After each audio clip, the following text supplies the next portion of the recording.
Menko Polhukam menekankan bahwa rekomendasi yang ditetapkan Komnas HAM pada penyelesaian non-yudisial menitik beratkan pada korban pelanggaran HAM berat, sementara pelaku pelanggaran HAM berat akan diselesaikan secara yudisial sesuai keputusan dari Komnas HAM bersama DPR.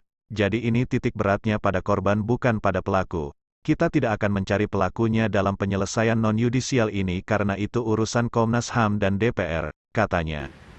Jadi tidak ada permintaan maaf dan tidak ada perubahan status hukum terhadap peristiwa-peristiwa masa lalu, yaitu misalnya TAP MPRS nomor 25 tahun 66 tetap itu berlaku sebagai ketetapan yang tidak diubah. Kemudian mengenai peristiwa yang sudah diputuskan oleh pengadilan juga itu sudah tetap berlaku.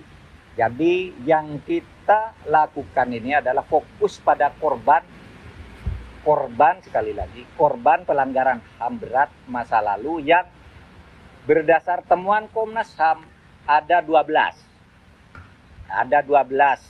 peristiwa. Dan peristiwa itu tentu tidak bisa ditambah oleh pemerintah. Karena menurut undang-undang yang menentukan pelanggaran HAM berat atau bukan, itu adalah Komnas HAM. Dan Komnas HAM merekomendasikan 12 yang terjadi sejak puluhan tahun yang lalu. Nah, saudara sekalian, saya ingin masyarakat paham perbedaan antara pelanggaran HAM berat dan kejahatan berat. Pelanggaran HAM berat itu dititik beratkan pada unsurnya, di mana pelakunya melibatkan aparat secara terstruktur.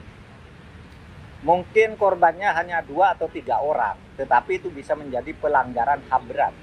Tetapi kalau pelakunya itu sipil, terhadap sipil lainnya, meskipun korbannya ratusan, seperti peristiwa bom Bali dan sebagainya, itu bukan pelanggaran HAM berat, tapi kejahatan berat. Gitu.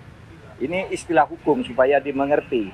Karena ada orang yang mengatakan, tidak ada lagi pelanggaran HAM berat. Ya memang tidak ada, yang ada kejahatan berat itu banyak, kriminal itu banyak.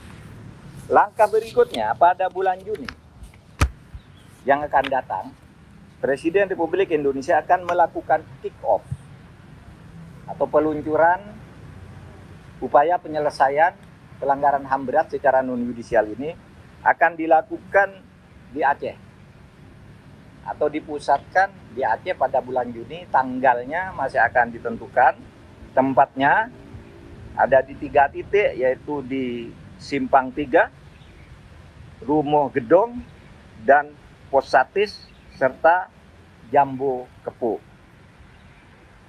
Data sudah ada sumbernya, nanti akan di cross check lagi.